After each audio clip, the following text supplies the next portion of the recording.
संघर्ष की सच्ची कहानी। प्राचीन समय की बात है। एक शहर में एक व्यक्ति रहता था जिसका नाम चंदन था।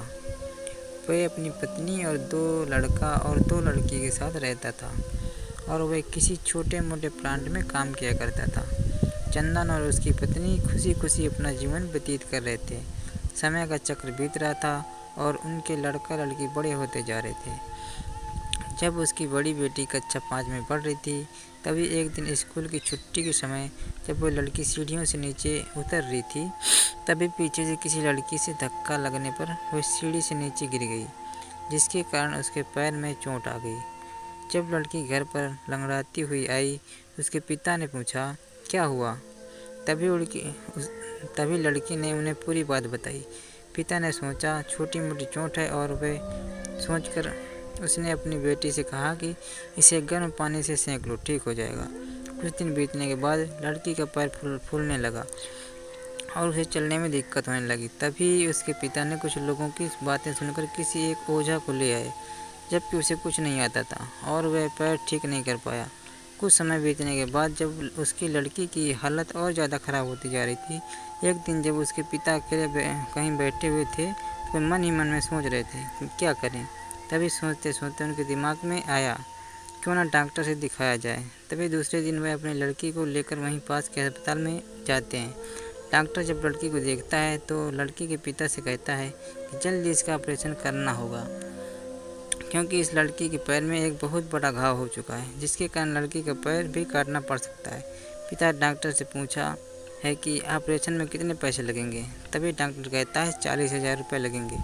पिता घबरा जाता है, लेकिन पैसे की तलाश में इधर उधर जाने लगता है। इधर उधर भाग दौड़ करने के बाद पैसे की व्यवस्था कर लेता है और लड़की का ऑपरेशन हो जाता है। ऑपरेशन के बाद लड़की अपने घर आ जाती है, परंतु लड़की के पैर में कुछ सुधार न होने के कारण पिता चिंतित रहने लगता है।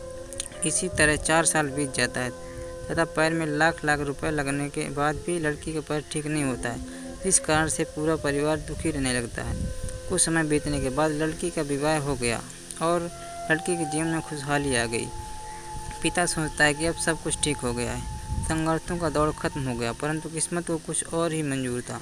एक दिन जब वह बाजार जा रहा था तो पीछे से किसी ट्रक से द्वारा उसका एक्सीडेंट हो गया, जिसके कारण उसके सर में गंभीर चोट आई।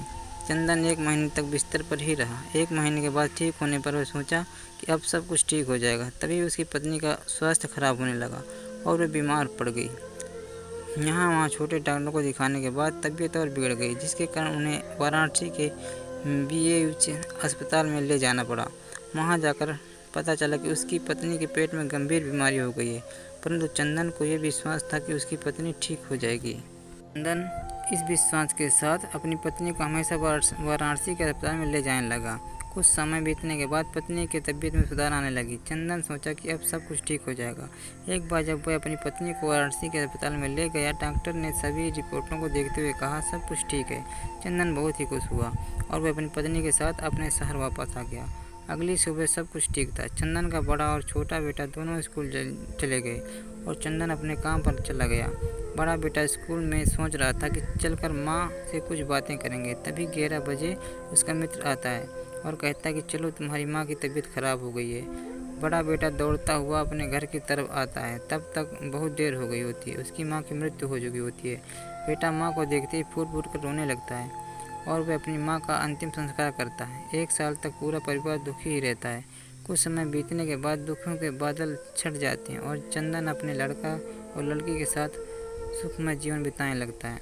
आज उसका परिवार खुश खुशी जीवन जी रहा है। दोस्तों, जीवन में कुछ और दुख दिन और रात की तरह होते हैं, जो कभी स्थायी नहीं रहते। इसलिए दुख के समय में कभी हिम्मत नहीं हारना चाहिए तथा सुख के समय में कभी अहंकार नहीं करना चाहिए।